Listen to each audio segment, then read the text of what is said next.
ہم بے وقوف نہیں ہیں۔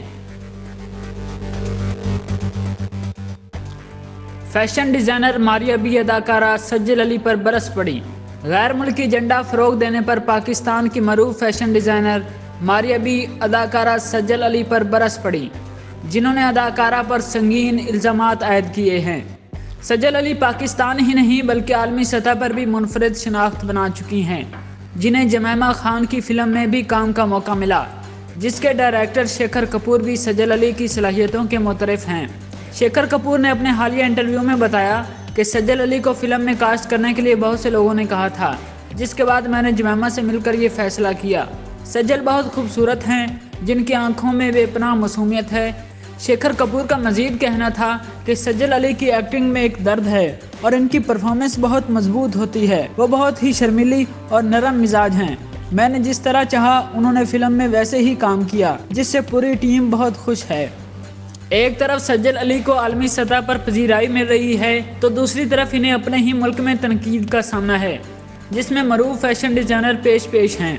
سجل علی اور بلال عباس خان کا ایک ڈرامہ کچھ ان کہی ان دنوں نجی ٹی وی سے آن ایئر ہے، جس میں شائقین انہیں بہت پسند کر رہے ہیں، لیکن ماریہ بی نے سجل علی کو ایک اہم پوائنٹ کی وجہ سے ہدف کا نشانہ بنایا ہے، جس کی ذمہ دار سجل علی نہیں بلکہ ڈائریکٹر اور ڈرامے کی ٹیم ہے۔ معروف ڈیزائنر ماریہ بی نے اداکارہ سجل علی کو ٹرانسجینڈر ایجنڈا پھیلانے پر شدید تنقید کا نشانہ بنایا ہے۔ ماریہ بی نے انسٹاگرام پر ڈرامہ سیریل کچھ انکہی کا ایک اسکرین شاٹ شیئر کرتے ہوئے لکھا کہ ہمارے فنکار جوائے لینڈ کو پروموٹ کر کے ٹرانسجینڈر ایجنڈا پھیلا رہے ہیں۔ اسکرین شاٹ میں دیکھا جا سکتا ہے کہ سجل علی ایک کمرے میں موجود ہیں، جس کی دیواروں پر مختلف فلموں کے پوسٹرز موجود ہیں، جہاں سائم صادق کی ہم جنس پرستی پر متنازع فلم جوائے لینڈ کا پوسٹر بھی موجود ہے۔ اس بارے ماریہ بی نے لکھا کہ ہمارے ڈرامے جوائے لینڈ کی آڑ میں ٹرانسجینڈر ایجنڈے کو فروغ دے رہے ہیں۔ ہم بے وقوف نہیں ہیں، ہم سب کچھ سمجھتے ہیں۔ انہوں نے پاکستان کو مخاطب کرتے ہوئے کہا کہ اب جاگ جاؤ اور اس نئے ایجنڈے کو دیکھو۔ پاکستان کو بچانے کی بجائے ہم اپنی مذہبی شناخت کو فروخت کر رہے ہیں۔ ایک اور انسٹا سٹوری میں ماریہ بی نے مطالبہ کیا کہ ہمیں انٹرسیکس کمیونٹی کے حقوق کے لیے لڑنا چاہیے۔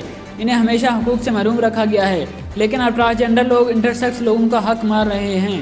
ہم اس ناانصافی کے خلاف لڑتے رہیں گے۔ ماریہ بی کی تنقید کے بعد سجل علی یا ڈرامے کی ٹیم سے وابستہ کسی بھی شخص نے اس بارے میں وضاحت پیش نہیں کی۔